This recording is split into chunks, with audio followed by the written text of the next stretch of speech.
back in '92, things were simple. We had a common enemy, and this enemy was Nazis.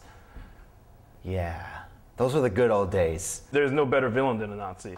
You can try your terrorists or your evil witches or big old apes, but Nazis pretty much take the cake. In Wolfenstein 3D, you start out with a knife and a pistol, and your goal is to escape and possibly destroy as many Nazis and Nazi dogs as you can. You could just fire off 1,000 rounds at a time and mow down Nazis left and right. They completed all the bloodlust, and thank God we don't have violence in America, because it's been solved by things like this. If you just look at games like before and after Wolfenstein, like the ones before, like mushrooms and, you know, big happy cartoon characters, and Wolfenstein's one of the first popular games that's like hard and serious. The characters are humans, and it's got a real edge to it. This is where it all began. This was when violence in video game really came to pass. And this game is one of the reasons we could have violence in video games, because it was accepted to kill Nazis. Nothing wrong with that. Shooting Nazis. And dogs.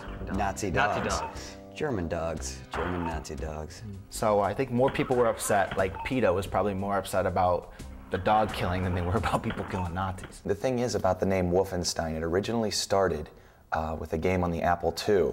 Wolfenstein and Beyond Castle Wolfenstein. Like those are like, they're like 80s, and like they're like, you're like a block. You're not even like something resembling a human. You're like a block moving around like a square. It's that old. In the 1980s, Muse Software did the first few Wolfenstein games for the Apple IIe. And then with Wolfenstein 3D, it was a partnership between id Software and Apache. They came out and they said, hey, we're gonna make something that's, you know, totally revolutionary. We're gonna make something that no one has seen before. And they did. When I think Wolfenstein 3D, I think one of the games that just revolutionized how people play games and created a whole genre, the first-person shooter. It's a real important game because it's the grandfather of first-person shooters. You're behind the gun. No one ever did that before. There was nothing outside of some cheesy role-playing game that did stuff behind your character from their point of view. It was really the first time you're like controlling a 3D simulation. It was like the most realistic game I'd ever played. Wolfenstein 3D, created by id Software, was made for DOS, which is Disk Operating System, which is old school for those of you who don't know. Old school meaning something that is probably older than you are. I was growing up thinking that the only thing you could do on a computer were typing tutors and logo writer and, you know, all these dumb educational things, and suddenly here is this, and I realized that computers can actually be a pretty good thing. And I think if you showed Wolfenstein to someone today, they probably wouldn't see what the big deal is, but it was the first. And I think that's what's really makes it one of the best games ever, is it was just the first to do so many things. I think one of the other great innovations of this game was that it was initially shareware, meaning like you could share this game, you could copy it and share it with your friends the first few levels, but if you wanted to continue on and play more of the game, then you had to go and buy it. Apogee Software got their business model from their local crack dealer, who taught them that the first hit is free, but you have to pay after that. But shareware was a great way for a new startup company to increase their distribution by getting people hooked. Look, this is something new.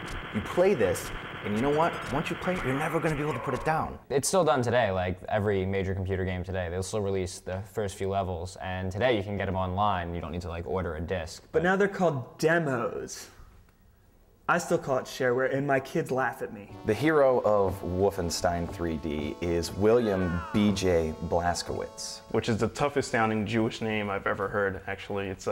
He sounds really, really badass. Something weird was going on in Castle Wolfenstein, right?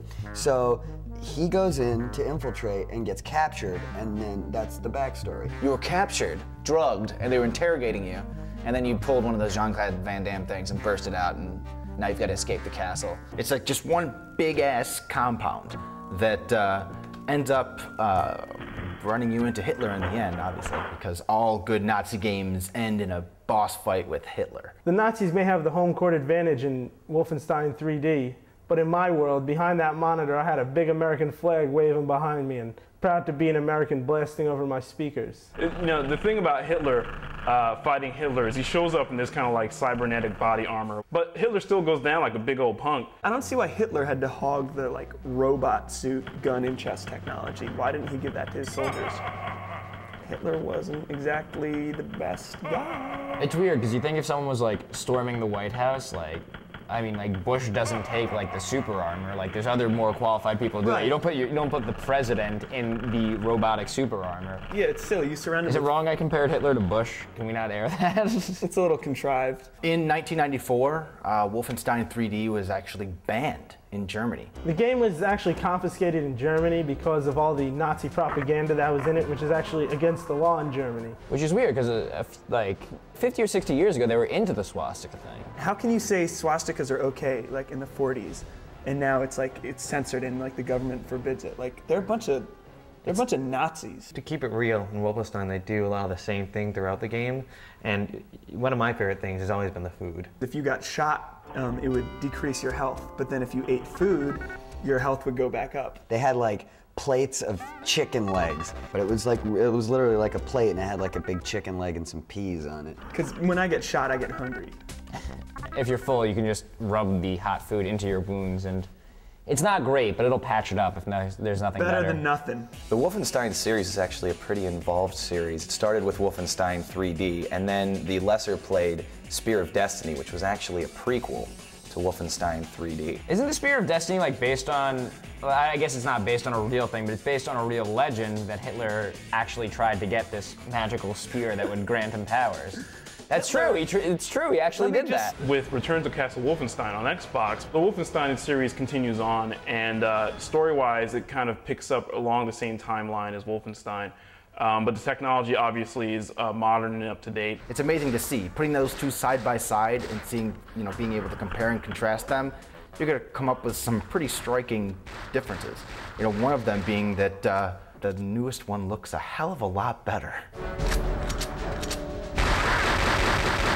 The coolest part about playing the new Return to Castle Wolfenstein is being able to play the original game, Wolfenstein 3D. My Leben! Remember that? Like it was yesterday. Wolfenstein is an institution in video games. I mean, it was something that was created 20-something years ago and has basically been around, and it's threaded throughout gaming history. It went from Apple to PC to Super Nintendo to Xbox to Xbox 360. And very few games can actually say that they've done that. And I know as a child of the 80s, and growing up, being able to play Wolfenstein and grow with BJ as he kind of grew and the game grew, the graphics get better, it just taught me one thing, and that is that killing Nazis just doesn't get old. What have we learned from the Wolfenstein series? Nazis bad, drumsticks good, and USA #1, man. That's all you gotta say. That's all you gotta say. Nothing more American than killing Nazis. There might be like apple pie, maybe baseball, but killing Nazis #1. What's more American than commercializing World War II as a video game? I mean, there it is.